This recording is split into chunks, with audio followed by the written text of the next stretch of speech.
When it comes to Etsy, you can have all the best designs on all the best products in the world. But if you're not listing them properly, the payoff for all that hard work may never come. Creating the right title on Etsy is all about understanding Etsy's search algorithm and your customers.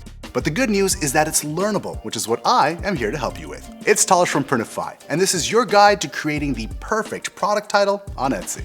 Before getting into what types of titles do well on Etsy search, we have to know how it all works. See, when anyone enters a description into that search bar, two things automatically happen. Etsy tries to match their entry with any listings that have the same exact keywords, and then Etsy lists those results according to its ranking system based on a few factors. For example, how closely a listing matches that search and how recently it was made. Newer listings get raised in Etsy search results for a certain period of time, but that's not all. The site also takes into account how interesting a listing is, how many views or purchases it has, and it scores that shop's experience based on its customer reviews, comments, and about section. Whether that shop offers free shipping, its location, language, and also that searcher's habits. All of this gets taken into consideration, so how do we make it work for us?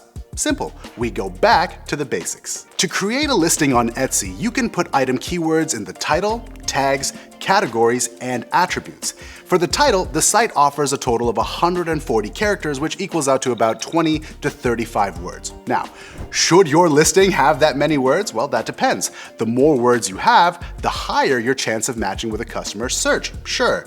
But you also risk stressing out your buyer if they can't make sense of what it is you're selling. Which is why the ideal length for a product title on Etsy is somewhere between 4 to 10 words. These types of titles are known as long tail keywords, which are more effective than short ones. But instead of having a long string of words, some listers will break them up, and they do this using characters like dashes, commas, or bullets to space out the listing. But the question now is, which keywords work better for which titles? So let's get into it. Imagine yourself as a buyer looking for an item that you're selling. What words would you type first? Odds are you wouldn't put in descriptions like sizes or some made-up name for your item. What you would be searching for are the exact words that describe the product you want. That's what those first 3 or 4 keywords of your title should be. Simple and easy to understand. For example, blue cotton mermaid sweatshirt tells us exactly what we're getting. Etsy places a lot of emphasis on these first few words for its search, so it's best to be precise. But it's also why you want to avoid high frequency or common keywords there as well. Let's go back to our blue cotton mermaid sweatshirt example. If there's a lot of that design, try beach-themed mermaid sweatshirt for women or mermaid-inspired girls blue sweatshirt.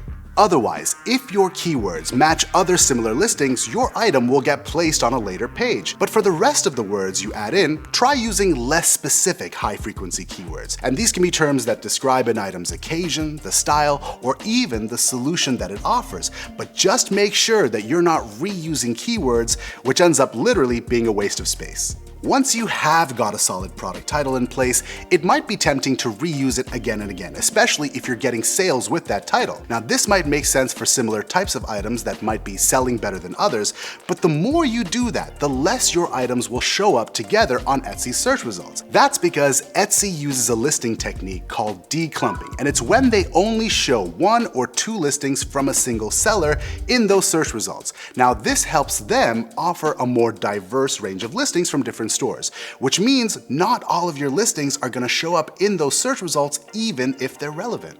A good strategy is to research how other shops title similar products and do something different. So if you're selling oversized hoodies that are hockey themed, start by looking that up on Etsy. What keywords do you see? Which can you use that can make you stand out?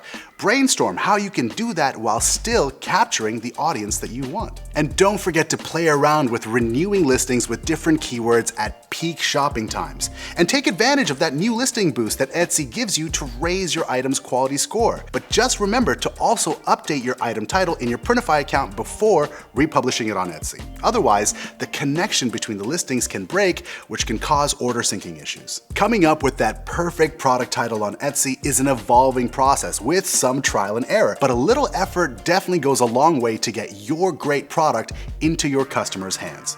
How do you come up with titles for your products? Let us know in the comments section and like this video if it helped you. Plus, don't forget to subscribe to Printify for more tips on getting those sales up on Etsy.